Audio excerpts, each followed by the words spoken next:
الصبح بدا من طلعته السلام عليكم ورحمة الله وبركاته.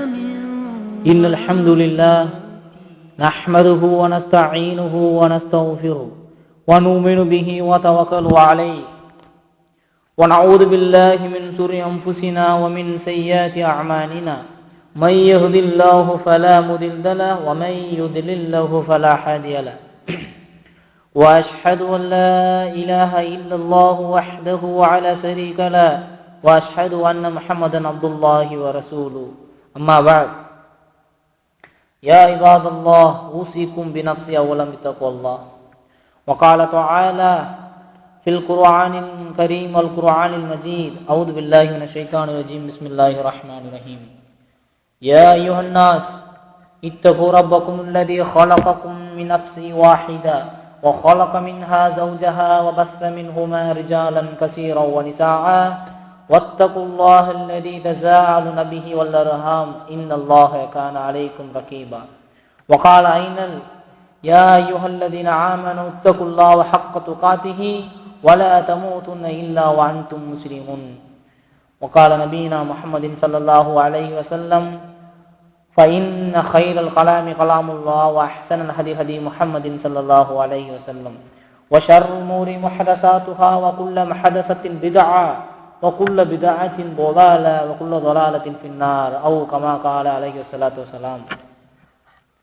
கண்ணியத்துக்குரிய அன்பார்ந்த இஸ்லாமியர்களே, அல்லாஹ்வின் சாந்தியும் சமாதானமும் எம்பெருமாள் முஹம்மது நபி ஸல்லல்லாஹு அலைஹி வஸல்லம் அவர்களின் மீதும் அவர்களுடைய குடும்பத்தார்கள் மீதும் அவர்களை பின்பற்றி வாழ்ந்த சத்திய சஹாபாக்கள் மீதும் தாபியன்கள் மீதும் தாபியன்கள் மீதும் இன்றும் உங்கள் மீதும் என் மீதும் என்றும் நிலவட்டுமாக இந்த பிரார்த்தனை செய்தவனாக. கண்ணியத்துக்குரியவர்களே, இன்றைய தினத்திலே துல்ஹஜ் மாதத்துடைய முதல் 10களை நாம் அடைந்து இருக்கின்றோம். இந்த 10 நாட்களில் நாம் அதிகமான அமல்களை செய்ய வேண்டும். ஏனென்று சொன்னால், ஸல்லல்லாஹு அலைஹி வஸல்லம் அவர்கள் சொன்னார்கள், துல்ஹஜ் மாதம் முதல் 10 நாட்களானது இந்த நாட்களில் செய்கின்ற செயல்கள் மற்ற நாட்களை விட மிக சிறந்ததாகும் அல்லாஹ்விடத்திலே. அதை ஒரு சஹாபி அல்லாஹ்வின் தூதரிடத்திலே கேட்கிறார்: யா ரசூலல்லாஹ், அல்லாஹ்வின் வழியில் போர் செய்வதை விட அல்லாஹ்வின் வழியில் போராடுவதை விடவுமா சிறந்தது என்று கேட்கும்போது ஸல்லல்லாஹு அலைஹி வஸல்லம் சொன்னார்கள், ஆம், அல்லாஹ்வின் வழியில் போராடுவதை விட சிறந்ததுதான். ஆனால் அல்லாஹ்வின் வழியில் தன்னுடைய பொருளையும் தன்னுடைய அனைத்தையும் இழந்து ஷஹீதாகக்கூடிய அந்த மனிதரை தவிர அவரே சிறந்தவராவார். இந்த ஹதீஸின் மூலம் நாம் அறியக்கூடியது என்னவென்றால், அல்லாஹுடைய வழியில் போர் செய்து ஷஹீதாகக்கூடியவர்களுக்கு கிடைக்கும் நன்மைக்கு அடுத்தபடியாக கிடைக்கக்கூடிய அந்த நன்மை இந்த துல்ஹஜ்ஜுடைய முதல் 10 நாட்களில் இருக்கிறது. இதை அறிவிப்பாளர் இப்னு அப்பாஸ் ரலியல்லாஹு அன்ஹு அவர்கள் அறிவிக்கிறார்கள். புகாரிலே 969வது ஹதீஸாக பதிவு செய்யப்படுகிறது. மேலும் நபிகள் நாயகம் ஸல்லல்லாஹு அலைஹி வஸல்லம் சொன்னார்கள், துல்ஹஜ் மாதம் முதல் 10 நாட்களில் செய்யக்கூடிய அமல்களுக்கு ஈடாக வேறு எந்த நாட்களில் நீங்கள் செய்யக்கூடிய அமல்களும் ஈடாகாது அல்லாஹ்விடத்திலே. ஆகவே நீங்கள் என்ன செய்து கொள்ளுங்கள்? தஹ்லீல், லா இலாஹா இல்லல்லாஹ், தக்பீர், அல்லாஹு அக்பர், தஹ்மீத், அல்ஹம்துலில்லாஹ், இதை போன்ற திக்ருகளை நீங்கள் அதிகமாக செய்து கொள்ளுங்கள் என்று நபிகள் நாயகம் ஸல்லல்லாஹு அலைஹி வஸல்லம் சொன்னார்கள். அகமதிலே 5575வது ஹதீஸாக இது பதிவு செய்யப்படுகிறது. எனவே அன்பானவர்களே, இந்த நாட்களில் அல்லாஹுவை அதிகமாக நாம் திக்ரு செய்ய வேண்டும். அதிகமான முறையில் அல்லாஹ்விடத்தில் பாவ மன்னிப்பு தேட வேண்டும். நாமெல்லாம் என்ன செய்வோம்? ரமலானுடைய மாதத்தில் குர்ஆன் ஓதுவது உண்டு, ரமலானுடைய மாதத்தில் அதிகமான நன்மைகள் செய்வது உண்டு. அல்லாஹ் சொல்லும் பொழுது இந்த 10 நாட்கள் மிக சிறந்த நாட்களாக இருக்கிறது. எனவே நீங்கள் அமல்களை இந்த 10 நாட்களை ரொம்ப அதிகமாக முறையில் செய்து கொள்ளுங்கள். அல்லாஹுவை தக்பீர் சொல்லிக் கொள்ளுங்கள். அதிகமாக அல்லாஹுக்கு தக்பீர் சொல்லி அல்லாஹுவை புகழுங்கள்.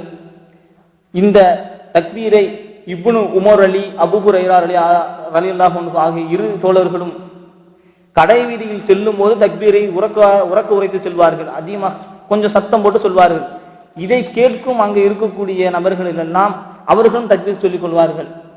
இதை போன்று நாம் வீணாக நடந்து சாதாரணமாக நடந்து செல்லும் பொழுதும் எங்கேயாச்சும் பயணம் செய்வதாக இருந்தாக போகும்பொழுதும் அல்லாஹ்வை தக்பீர் செய்தவர்களாக, அல்லாஹ் நினைவு கூறுவதாக, அதிகமான முறையில் பாவனைப்பு செய்வர்களாக இந்த துல்ஹஜ் மாதத்துடைய முதல் 10 ரொம்ப அதிகமான முறை நன்மை சேர்க்கக்கூடிய முதல் 10ஆக நாம் ஆக்கிக் கொள்ள வேண்டும்.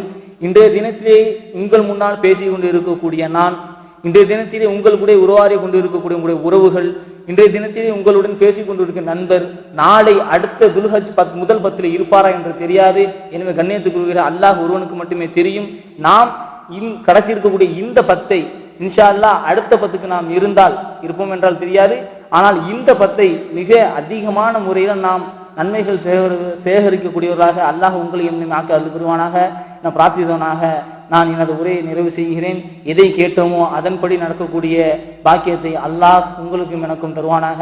வகூலி கௌலி ஹாதா அஸ்தக்ஃபிருல்லாஹி வ லக்கும் வ இன்னி அன்கும். அஸ்ஸலாமு அலைக்கும் வரஹ்மத்துல்லாஹி வ பரகாத்துஹு.